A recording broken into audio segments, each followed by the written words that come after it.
দেশে স্বাধীনতার জন্য বহু মানুষ ঝাঁপিয়েছিলেন, কিন্তু দেশ স্বাধীনতার পরে আর কোনো মহাপুরুষ তৈরি হয়নি। শেষ মহাপুরুষ সমর্থন স্বাধীন ভারতের আর কোনো রাজনৈতিক শহীদ আজকের শহীদ দিলেন সেই যুবকটাকে, যুবদী মহাপুরুষকে, তার আদর্শকে আমাদের হৃদয়ে রাখতে হবে। আর তাকে প্রতিষ্ঠিত করে আমরা পরিবর্তন করতে হবে, বাংলা করতে হবে। যে হাজার হাজার বিপ্লবী প্রাণ দিয়েছেন এই পশ্চিমবাংলা ভারতের অখণ্ডতার জন্য, তাদের স্বপ্ন সফল করার দায়িত্ব আমরা নিয়েছি, সেটা আমরা সফল করবো।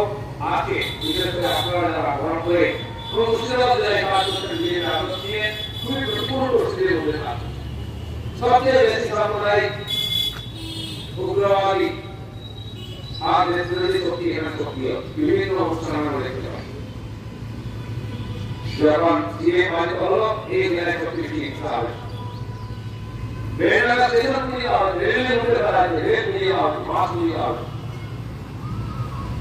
এবং আরেকজন মহিলা দিল্লিতে একটু বলেছিলেন, কার প্রতিক্রিয়াও দেখে পাই, প্রতিক্রিয়া নাই অনুভব করে, কিন্তু সাম্প্রদায়িক রং নিয়ে বিজেপি অফিস, মন্দির, থানা, রাষ্ট্রীয় সম্পত্তি নষ্ট করা বারবার দেখি। তার মানে এখানে রাষ্ট্রীয় যদি সবচেয়ে সক্রিয়, সেজন্য আমাদের শক্তি বাড়াতে হবে। এখানকার মানুষকে, রাষ্ট্রবাদী মানুষকে একত্রিত করতে হবে। সবচেয়ে বড় চ্যালেঞ্জ ভারতবর্ষের মধ্যে পশ্চিমবাংলা সবচেয়ে বড় চ্যালেঞ্জ, তার মধ্যে মুর্শিদাবাদ, এটা গরিব জেলা, পিছিয়ে থাকা জেলা, আর সেখানে রাষ্ট্রবাদী শক্তি সক্রিয়। যারা সংসদের আদর্শে কাজ করছে তাদের কাছে খুব বড় চ্যালেঞ্জ, চ্যালেঞ্জ আমরা নিয়েছি, এই চ্যালেঞ্জ নিয়ে এগিয়ে আমরা দাঁড়াবো। আর এই লড়াই চলছে, চলবে। ছোট হলেও এই অনুষ্ঠানকে করে সমাজের সামনে সবসময় মেসেজ দিতে হবে, আমরা ভুলি, আমরা ভুলে পড়ি, দেখে আজকে লড়াই করছি, একদিন একদিন এই কাজ আমরা সফল করি।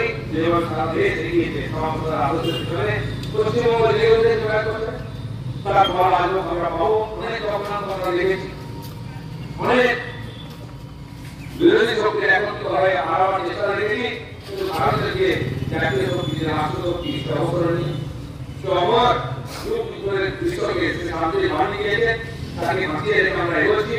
তার যে অন্তর্নিহিত শক্তি সামনে আমরা নিজেকে শক্তিশালী করে বলে আনবো, বিজয় হবো। আপনাদেরকে যারা আজকে এসেছেন, মাননীয় জেলা সভাপতি